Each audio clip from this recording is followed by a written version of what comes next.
This is America's Roundtable. Visit us at americasrt.com. Follow us on Twitter at americasrt. You can find us on YouTube and Facebook. Like and share. This is America's Roundtable from Washington, D.C., a weekly radio program with leading voices from America and international thinkers representing the academia, business, media, think tanks, and the political arena. I am Joel Anand-Sami, your co-host, joined by Natasha Sardoj, an economist and co-founder of the International Leaders Summit and the Adriatic Institute for Public Policy. This week we're joined by a special guest. David Ramadan is a Republican and was elected to the Virginia House of Delegates in November 2011. David serves on two committees, Privileges and Election and Science and Technology. He is a graduate of George Mason University in Virginia with a Master's of Arts degree in International Trade and Transactions and a Bachelor of Arts degree in Government and Politics. He completed graduate studies at Oxford University in England, the American Graduate School of Business, Johns Hopkins University, and Georgetown University. David is an experienced international consultant, executive, and entrepreneur in diverse areas such as franchising, immigration, intellectual property, management, and retail with extensive knowledge of the U.S., Middle East, and Indian markets. He understands how jobs are created and what it takes to make our economy strong. And in 2001, David founded Rama International, an international consulting company dedicated to servicing a small number of clients with customized solutions internationally. It is based in Northern Virginia with offices in India, Lebanon, and the United Arab Emirates. David, it's a great delight to have you join us on America's Roundtable. Welcome, David. Thank you. It's a pleasure to be on the radio. Great. David, it's truly an impressive resume that you have. And could you kindly share with our listeners about your journey to America and what brought your family to this country? We came chasing the American dream. In 1983, I witnessed two unfortunate incidents in Lebanon. They were actually acts of terror against the American embassy. There was a bombing of the American embassy and the bombing of the Marines barracks. And at the age of 13, educated at the time at an American prep school, I started asking questions and trying to understand why. Why would the Marines be bombed? Why would the American embassy be bombed? And that was my first introduction to the U.S. Constitution. I read the Constitution at that time and fell in love with the American dream and decided at that time to pursue it. It took another 6 years until the age of 19 until I was able to come over. Family scrapped together every penny we have to put me on a plane and head over here for an education and a better life. So you basically came to the United States by yourself then? I did. At the age of 19, with very little money, I came pursuing an education and a better life. Left behind in war-torn Lebanon, mom, dad, and 4 brothers, not knowing that I'll ever see them again. The journey started, went to George Mason University, did my undergraduate at George Mason, did my graduate at George Mason. I was fortunate to teach as an adjunct at my alma mater several years later, and a few years ago was honored with a appointment by Governor McDonnell as his appointee on the Board of Visitors of George Mason. Started my own company and immigrated my brothers one at a time, and then mom and dad and grandma and uncles and the entire Ramadan family are proud U.S. citizens living out of Loudoun County, Virginia. What led you, David, to consider running for public office and serving in the Commonwealth of Virginia? It was my way of paying back to this great Commonwealth and this great country. Everything I have, I built here. Everything I have was afforded to me by the grace of God and the opportunities of this country afforded by our Constitution. And it was my way to pay back. And what better way to pay back than serving in Jefferson's house? It's truly the highest honor an immigrant can have. As a state delegate, you list some of the priorities for achieving American dream for more Virginians that can be a template for every state in America. Could you kindly share some of these priorities for listeners? I've concentrated on dealing on 2 levels in my term in Richmond so far. One is dealing with everyday issues that my constituents in Dulles Airport area and eastern Loudoun and parts of Prince William County deal with, such as transportation, for example. I was appointed by the Speaker to the Northern Virginia Transportation Commission, and I'm spending quite a bit of my time trying to deal with our transportation problems and finding common sense solutions within our limited budget and limited resources that we have today dedicated to transportation in the area. So transportation, education, and other day-to-day issues that my constituents deal with has been and will continue to be the focus of my legislative priorities. In addition to that, we all have a responsibility not just to our district and our constituents, but to the Commonwealth in general. Three of my colleagues and myself, four freshmen, started earlier this year the Business Development Caucus in the House of Delegates, which surprisingly to us was not one. There's a conservative caucus and a progressive caucus and a hunting caucus and a morning caucus. There's a caucus for everything, but there wasn't a business caucus.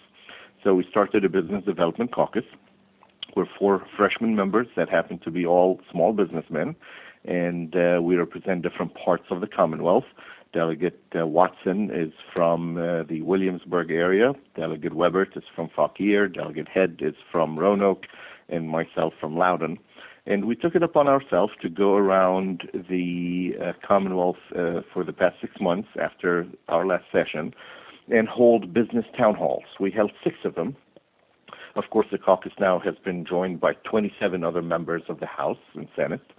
And we have the full support and the buy-in of the governor and the speaker and the majority leader in the House. We went around the Commonwealth. We held 6 business roundtables in Roanoke, in Hampton Roads, in Richmond, in Fauquier, in Ashburn, and in Danville. And we set out with 2 questions in mind, asking the actual business owners, men and women that are working every day to create a living and to maintain their American dream. If you had the magic wand, what would be one particular regulation on the books that hinders your business that we can get rid of? Or actually, what would be one regulation you want on the books or law so that it can help your business grow and help you create jobs? And it was an incredible experience.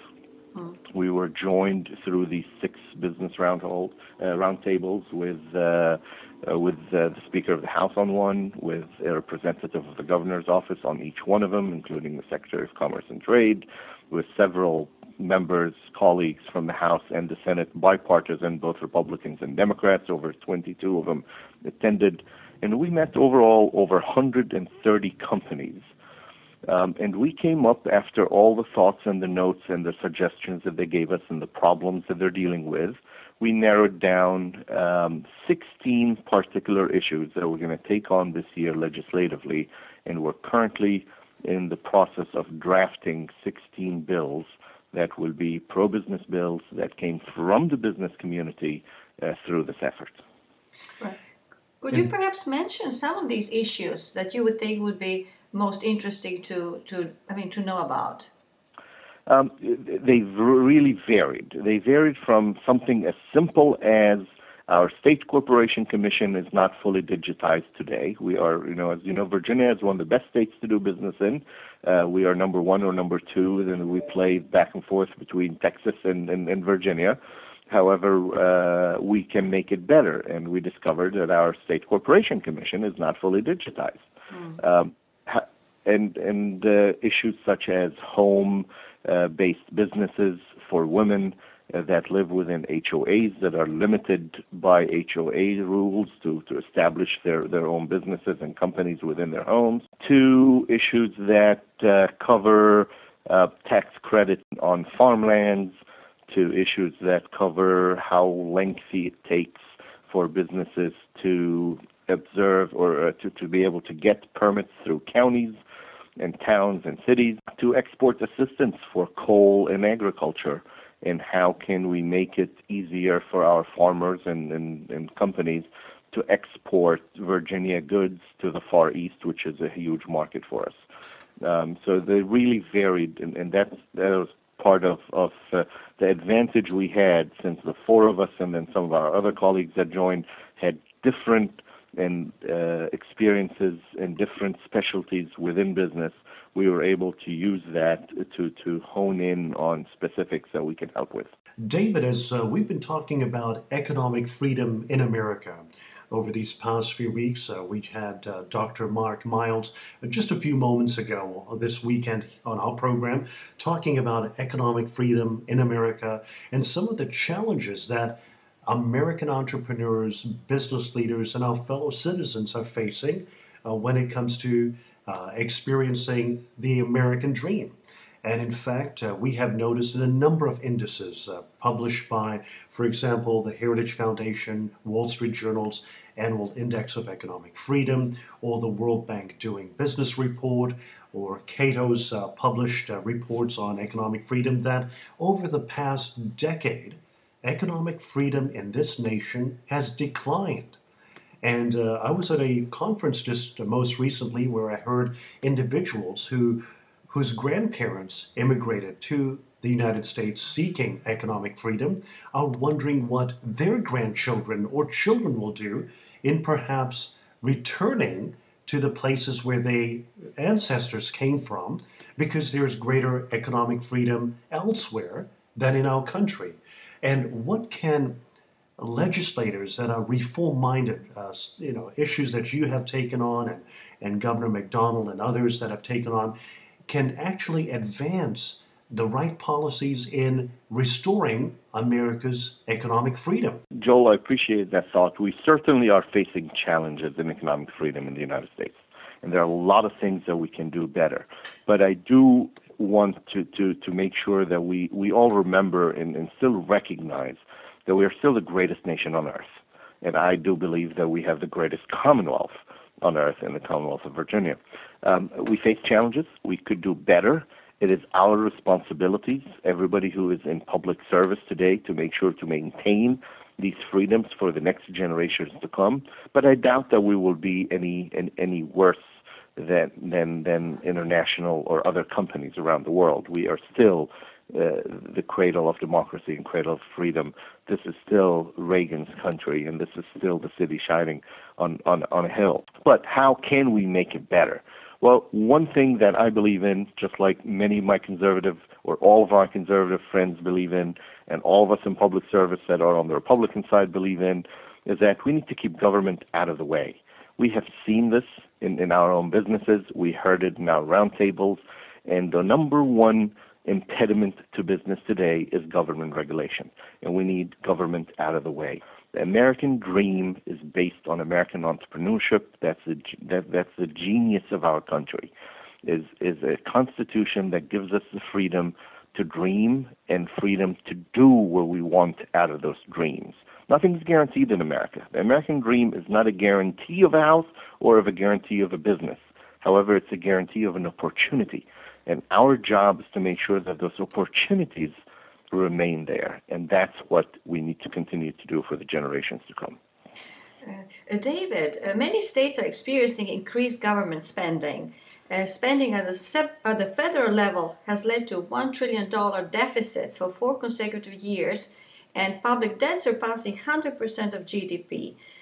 Since 2000, Virginia's budget has nearly doubled. What are the areas that additional funding is being spent for, and how do you see that the state budget can be reduced?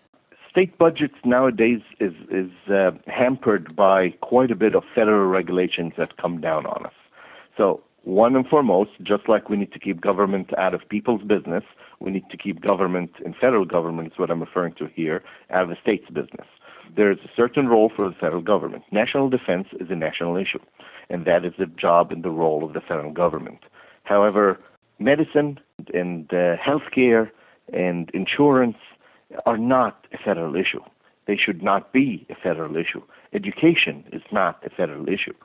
And what we need to do is to really reform our federal government by keeping them concentrated on the issues that is the role of the federal government, that can be done only by the federal government, and then go back to our federalist system that allows every state to run programs for its constituents and its citizens the way that fits most that state, and namely education and healthcare and other and transportation locally besides the federal highway system.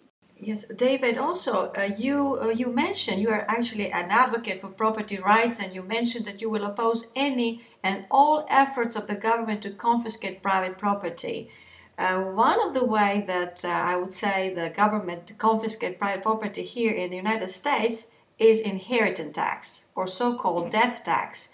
Mm-hmm. What can states like the Commonwealth of Virginia and others do in order to repeal it? We cannot change these on state level, but we can change them if we have a Republican governor, a Republican Senate, and a Republican House that understand that double taxation is not acceptable and is not part of the American dream.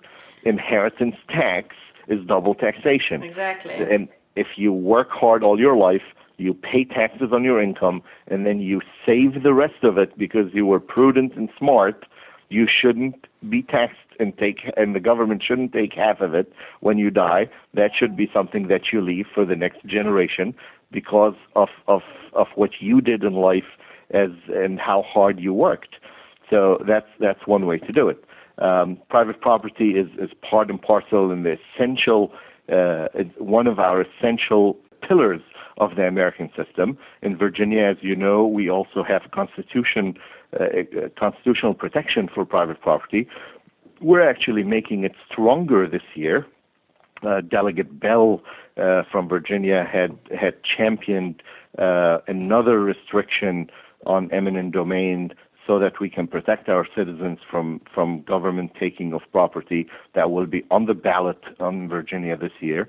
So I advise, and hopefully we will pass it this year, and the constituents of Virginia, citizens of Virginia, will vote for this constitutional amendment so that we can make private property more protected in Virginia. Exactly. I mean, as we all come as immigrants, actually, I can mention for myself and you as well, coming from troubled area in America to achieve American dream. And in our countries, at least in my country, the property rights are not protected. So, coming to America, having the property rights protected, and finally found out there's an inheritance tax which confiscates the property worse than in communist states. It's really troublesome. I think we have to work on it all together to repeal it. Absolutely. Our hosts at America's Roundtable would like to take this moment to encourage each one of you to carefully review the issues we face as a nation and make sure you vote on November 6th. This is America's Roundtable. Visit us at americasrt.com. Follow us on Twitter at AmericasRT. You can find us on YouTube and Facebook. Like and share.